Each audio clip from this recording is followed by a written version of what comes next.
I am a huge proponent of peer groups. I was introduced to EO in 2017 or 2018.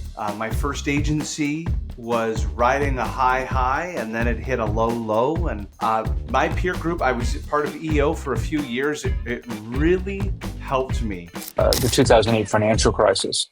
And the number of people in groups who basically said to me, we survived that crisis and even thrived through it. And many of our competitors went out of business. And it wasn't because we were better run companies than they were. We were just better prepared.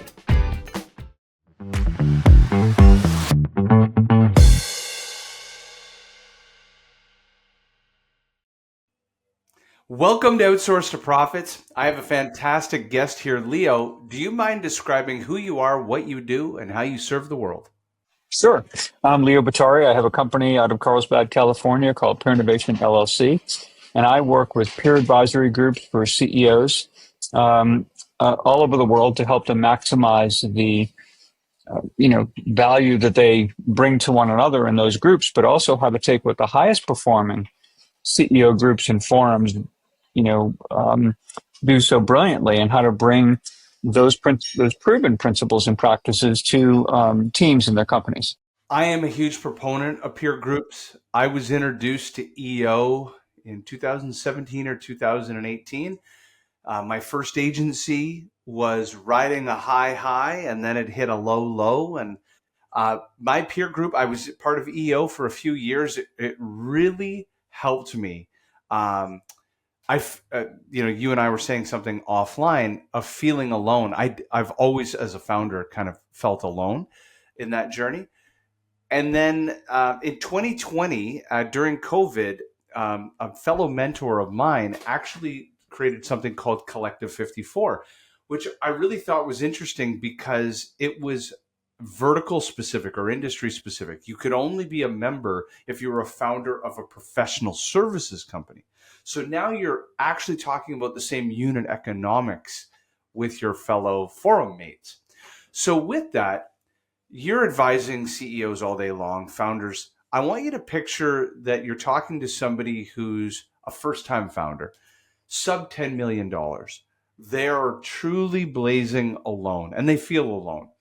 How do you help them self-recognize that it's time for you to join something like this for various reasons? And then the second question we'll get into is, what are the core reasons that people join forum groups or peer-to-peer networks? Sure. Well, first of all, the feeling alone is exacerbated by, just go on LinkedIn. How many experts, how many people that you have out there where everyone's showing their highlight reel, Everybody's right? crushing it. Everybody's killing it, right? And so it makes you feel like, well, wait a minute, I'm struggling. I'm going through some stuff. But then, of course, you become part of a group and you realize so is everybody else. Nobody knows everything. We've all made mistakes. We all have challenges. We all have opportunities in front of us as well. And to be with a group of people who share that common challenge. So it may be, as you described, an entrepreneur, a business owner who, wants to be among a group of folks who are, experiencing the same things, and to be able to connect with each other and talk about what they're going through in an environment that's confidential, and where they can just be open and share about what's really happening and really help one another. Groups are designed specifically for the benefit of the individuals. Teams are designed to create a shared work product or do something that only a collective can do. Yet what's interesting is what makes groups and teams work so well, really, in many respects, are the same thing. And it's basically having the right people in the room. It's the fact that they can enjoy psychological safety, right, where they can truly feel free to speak openly with one another, and it's safe for interpersonal risk-taking, so there's no issue there. That they're really focused on being productive, and of course also accountable for, hey, here's what I'm looking to do. I want you to help me achieve what I want for myself, and then of course some leadership in the group. Sometimes these groups, as you well know, are led by members or led by a outside facilitator. Either way, there's a leadership component of keeping things on track, for the group that I think is really effective and really powerful. And, I work with these groups all the time. I've literally delivered workshops to more than 800 groups around the world. And when I see what these folks are capable of in terms of what they do together, how generous they are with one another, how open people can be, it just unlocks a whole set of possibilities for every CEO out there, where they now have access to people who can help them meet challenges and truly leverage opportunities that are in front of them in a way that makes sense. So a founder is now intrigued. They've had a fellow founder tell them about groups. They've been hearing, maybe on podcasts, that it's important to be around like-minded people, to be inspired. There's that concept, you are the making of your top 5 friends. Now, I'm about to go into my first group, and we're agnostic to which platform or group alliance you've chosen.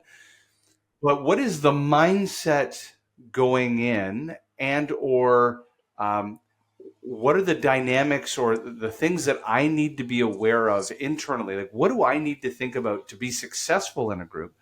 And or as well, I'd love to hear kind of like horror stories or stories from the road of where founders have gone in and have failed to either gel with their forum mates or make an impact on themselves being in a group like that. Yeah, well, interestingly enough, it's kind of two sides of the same coin in many respects, because what you've got to do when you go into that space is recognize it as a trusted space and be able to deliver and bring your best self and be open and vulnerable with the group. For those who do that and trust the process and trust the environment they're in, I think they're very successful. Those who don't, for those who hold back, for those who believe that they want to treat it like every other social media outlet, like it's their highlight reel, and they just want to be the person who knows everything and everything's great and they're crushing it and all that. To your point, that those are the folks that are going to find difficulty, in that setting. Interesting. Tell us a little bit about what you've learned. Maybe dive into and feel free to help people make choices. You've been around YPO, EO, Vistage. I'm part of Collective 54. There's one called Tech Canada that reached out to me recently. Just if people are trying to navigate through this world and they really don't even know, like, who should I talk to? Are there differences between any of these or things that they should be thinking about when choosing a group? Yes, there are. But without even getting into the various organizations running these things, I think you kind of have to think about, what am I looking to do? Who do I want to surround myself with based on what my goals are and what my aspirations are? So, for example, I'm often asked by women business owners, should I be part of a women's only business group, or should I be part of Like Chief, I a think it's group called. that's mixed? Right. Um, should I be part of, to your point, an industry specific type of group, or should I be part of a group where I get exposed to a lot of different industries? Now, oftentimes my answer to that is it doesn't have to be an either or. It can be an and. So, for Mhm. example, if you feel like you could really benefit from a lot of the insights that are very specific to certain industries, I think what you discussed with Collective 54 can make a whole lot of sense. By the same token, there's also some value and benefit to kind of picking your head up outside of your company, outside of your industry sector, and connecting with people in completely different businesses from your own.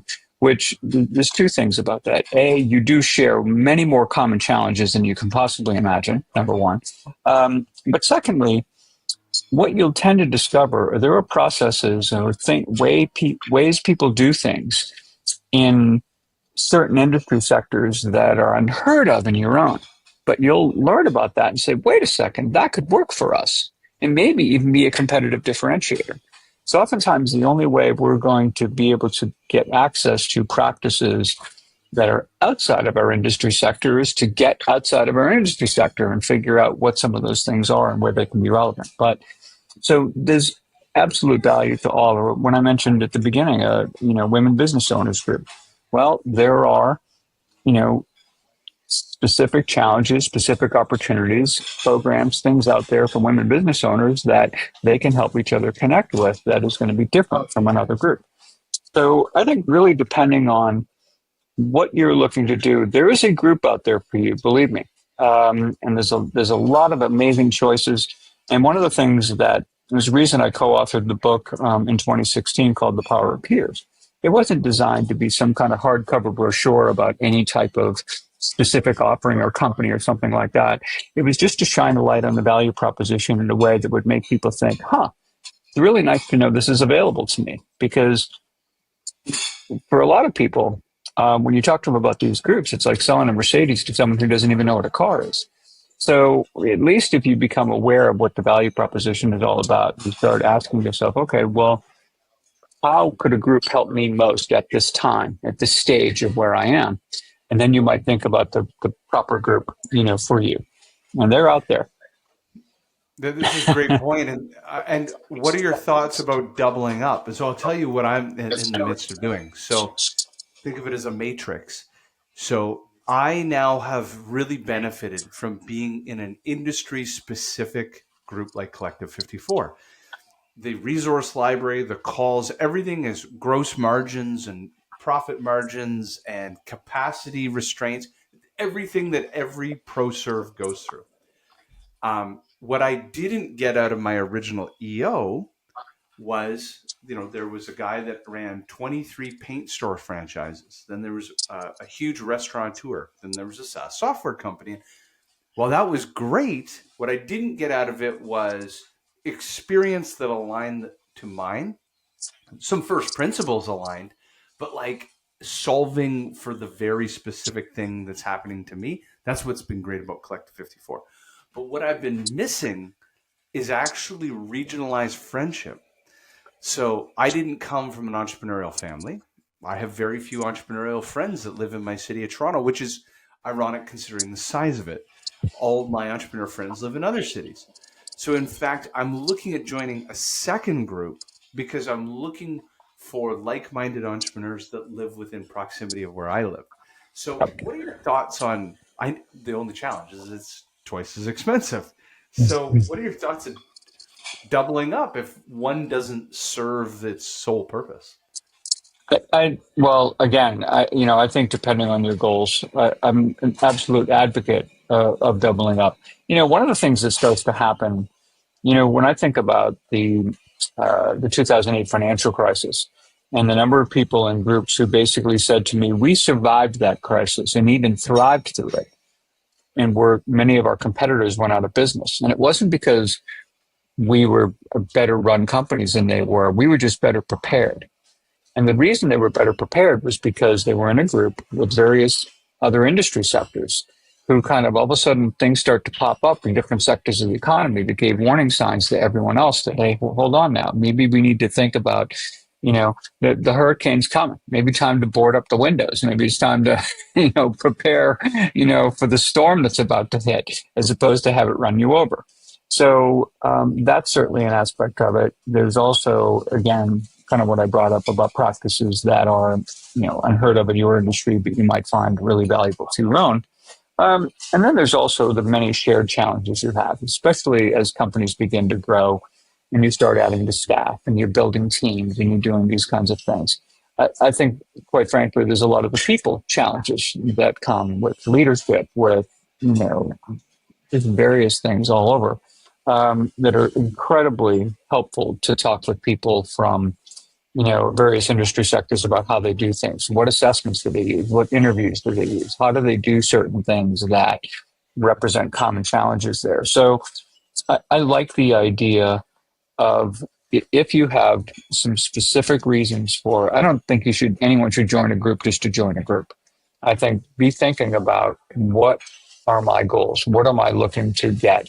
And that way, when you start meeting with the leaders of groups or the members of some of these groups, you get a sense of how it's run and what you get out of it and what value and how long have you been part of the group and what's the turnover been and all these other kinds of things. That can be super helpful to giving you some insights into what's best for you. This has been fantastic. How do people get a hold of you if they want to learn more? Sure. Connect with me on LinkedIn, certainly, Leo Bottary.